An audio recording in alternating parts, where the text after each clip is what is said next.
2014 শিরোপা জয়ের পর যেন শনির দশা জার্মানি ফুটবল দলের। বিশ্বকাপ আসে, বিশ্বকাপ যায়, কিন্তু ব্যর্থতার বৃত্ত থেকে বের হতে পারে না জার্মানিরা। টানা 3 আসরে ভরাডুবি ডিমান্ড শাফটদের। 2018 ও 2022 গ্রুপ পর্বে বাদ পড়ার পর এবার রাউন্ড অফ 32 থেকে বিদায় নিয়েছে তারা।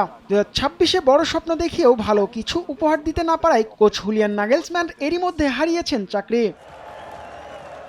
সুদিন ফেরানোর স্বপ্ন নিয়ে এবার ইয়র্গেন ক্লপের হাতে দায়িত্ব তুলে দিয়েছে 4 বারের বিশ্ব চ্যাম্পিয়নরা। ডিমান্ড শাফটদের সঙ্গে ক্লপের চুক্তি 2030 সাল পর্যন্ত, অর্থাৎ পরবর্তী বিশ্বকাপে জার্মানির ডাগআউটে থাকবেন তিনিই। আগামী 15 আগস্ট থেকে কার্যকর হবে ক্লপের চুক্তি। নাগেলসম্যানের বিদায়ের পর থেকেই গুঞ্জন সাবেক এই লিভারপুল বস হবেন জার্মানির কোচ। ক্লপ নিজেও আগে নিজ দেশের ফুটবল দলের ডাগআউটে দাঁড়ানোর ইচ্ছা প্রকাশ করেছেন, তবে কাঙ্ক্ষিত চাকরি পেয়ে আবেগে ভেসে যাচ্ছেন না, বরং স্পষ্ট ভাষায় জানিয়ে দিয়েছেন নিজের চাওয়া। আপনারা যদি দুর্ব্যবহার করেন এবং আমার পরিবারকে শান্তিতে থাকতে না দেন, আমি চলে যাব।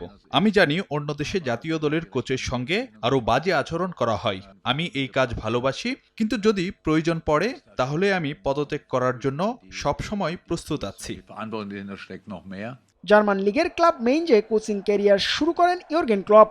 এরপর দায়িত্ব নেন ডর্টমুন্ডের। বরুশিয়ানদের বুন্দেসলিগার শিরোপা উপহার দেন দুবার, তবে ক্লপ যাচ্ছে না ইংলিশ লিগে গিয়ে। 2015 সালে লিভারপুলের কোচ হয়ে কাটিয়েছেন 9 বছর। এই সময় অলরেডদের 3 দশকের লিগ শিরোপা খরা কাটান। 2019 সালে তার হাত ধরেই সবশেষ চ্যাম্পিয়ন্স লিগ জিতেছিল মোহাম্মদ সালাহরা।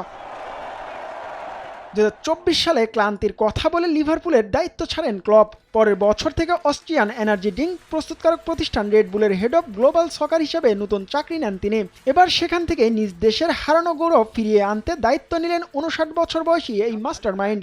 তাকে ঘিরে পঞ্চম বিশ্বকাপ শিরোপার স্বপ্ন দেখতে শুরু করেছে জার্মানরা। জিহাদ আল হাসান, সময় সংবাদ।